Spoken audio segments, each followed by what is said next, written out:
Hello and welcome back to another episode of In the Driver's Seat with me, Maddie. Today I'm joined by Mike Simpson-Lane.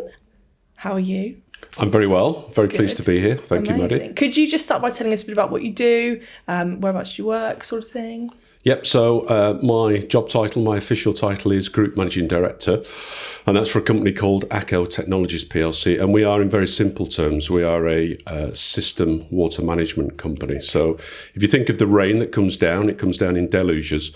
We have systems and solutions that basically manage that water, so we collect it, we clean it, we hold it, so we attenuate it, and then we release it or reuse it, in very simple terms. Amazing. Sounds very interesting. It is, and it's actually working in a field that's quite important because there's either too much or too little. Yeah, definitely. Oh, wow. Fantastic. So jumping straight in, what was your very first car? My first car, this really goes back to a long time ago. My first car was a company car. I was very fortunate. I set out on the road as a field sales guy quite a few years ago, and it was a Ford Escort. Nice. 1.4L in sort of a burgundy colour. There was nothing cool about it, but it was fully paid for, so I was very grateful. And I think I was about 20 years old, if I remember rightly. Yeah, that's a fantastic achievement, isn't it? Brilliant. So what sort of things are you looking for when you're purchasing a vehicle? What would you say are those top three things that are really vital to you? Within the spec of the car itself? Yeah.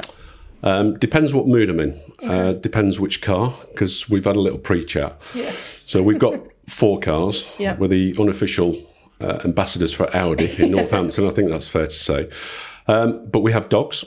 Okay. So we need space. Mm-hmm. I'm a fisherman, so I need space. Fantastic. But I also love technology. So it tends to be things that are going to be safe. So head-up display. Yep.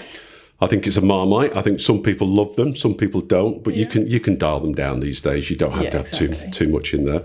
But in terms of eyes on road, I think when you've used it and driven for many years, I have probably 12 years, 13 years plus, you just get so used to it. So that's important.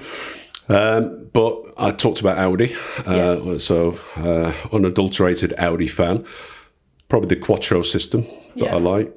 So, from a safety perspective, again, if you haven't experienced it, it's hard to describe. But when you have, the safety of the road holding is something that really is very important. So I would not have an Audi without it being Quattro, for example. Yeah, that's really interesting.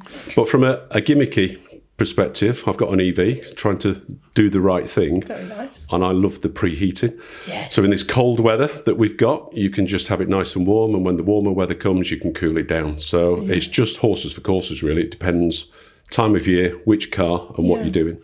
So following on from that, so you've got your 4 cars. So you've got the Q7 that your wife drives? Yes, that's right. That's Dawn's car. Yes. Yep. And then obviously what you've pulled up today in the R8. Yes. And then the Q4 Quattro?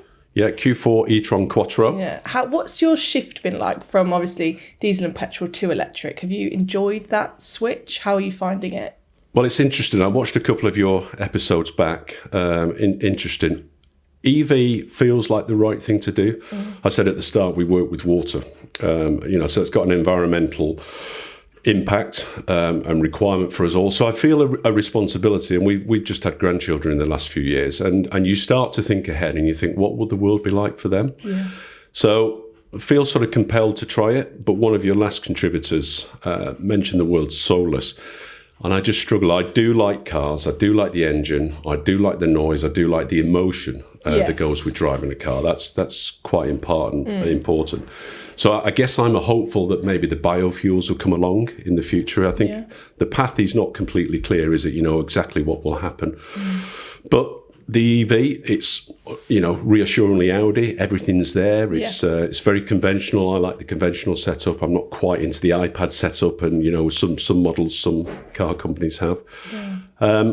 So it's there. It's good. It's great for about town. You just want to shoot out. The engine's warm, or the environment's warm, like I said a moment ago. So it depends on the mood and what I'm up to. But for a long drive, for a road trip, I'm still with a diesel engine probably. Yeah. Yeah, and that's the thing, it's always planning, isn't it? So I had just an electric Fiat 500 for about 4 months or so, and it's just the planning. I mean, what sort of range are you getting on the Q4?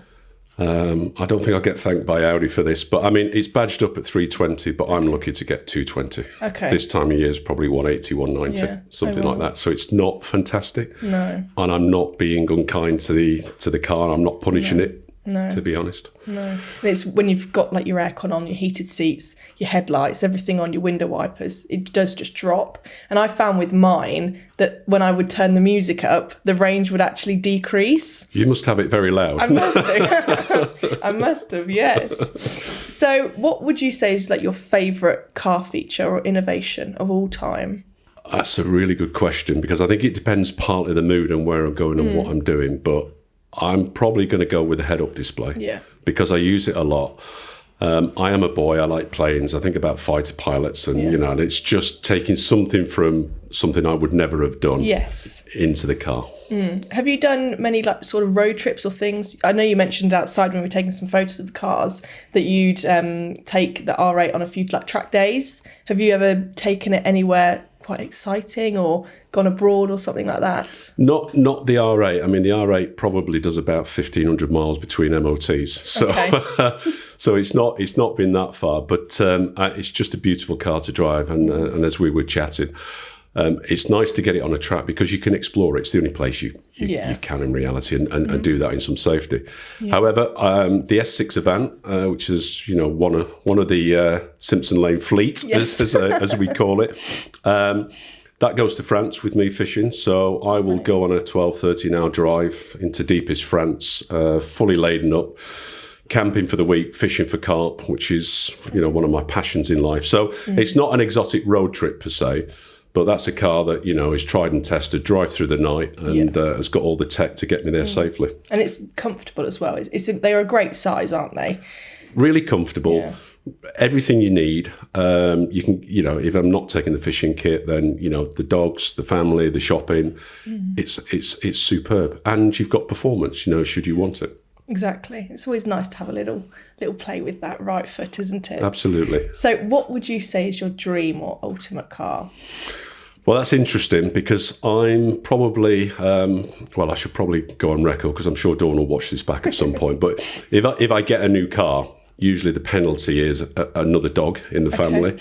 So I'm sure Dawn is already thinking about what dog that might be. So I like McLarens. Okay. At the moment, I've got my eye. I haven't told her this, but she's going to find out. So I've got my eye on a 620R at the moment.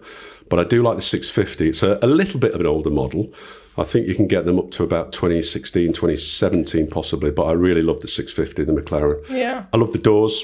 They are very nice. Yep. And I like the McLaren brand. I mean, they've had a bit of a rough ride, you know, through some of their phases through the years, but they're a lot more reliable. There's some really good cars out there, really good specimens out there. So, yeah, the 620R is something that would light my fire. Yeah. Would that be in replacement for the R8? I think it might have to be.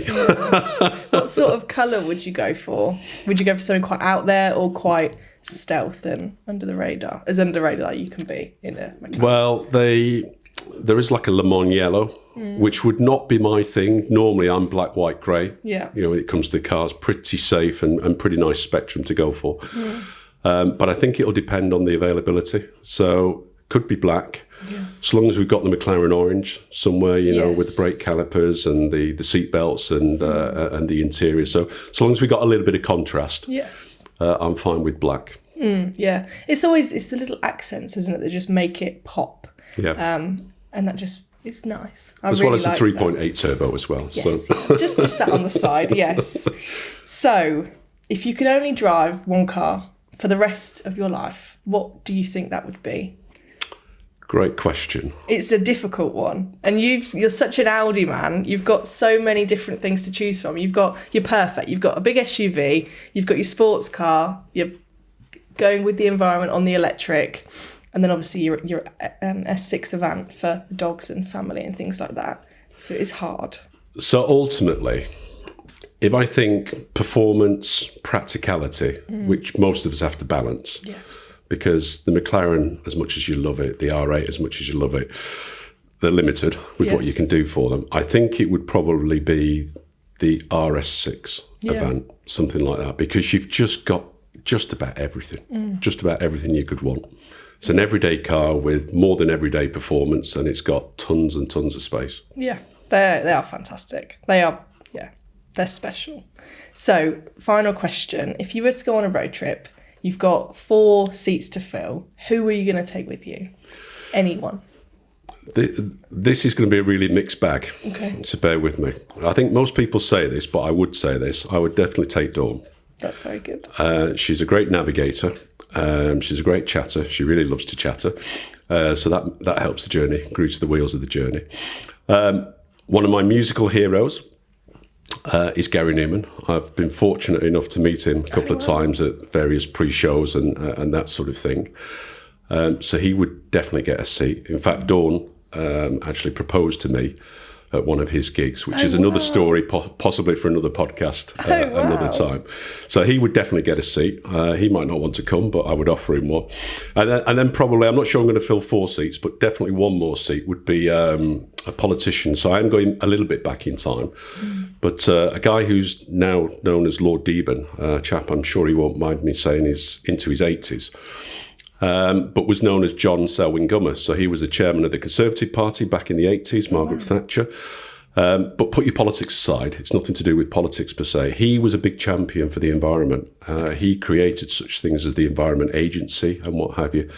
And his politics disappeared, really. He wanted to do what was right for the country, for the world, for the evolution. And I think as I got a little bit older, children, grandchildren, those things feature a lot more prominently in your mind. And he's just been an absolute master. And do you know what? He's so full of energy. I've been fortunate to meet him a couple of 3 times. Wow.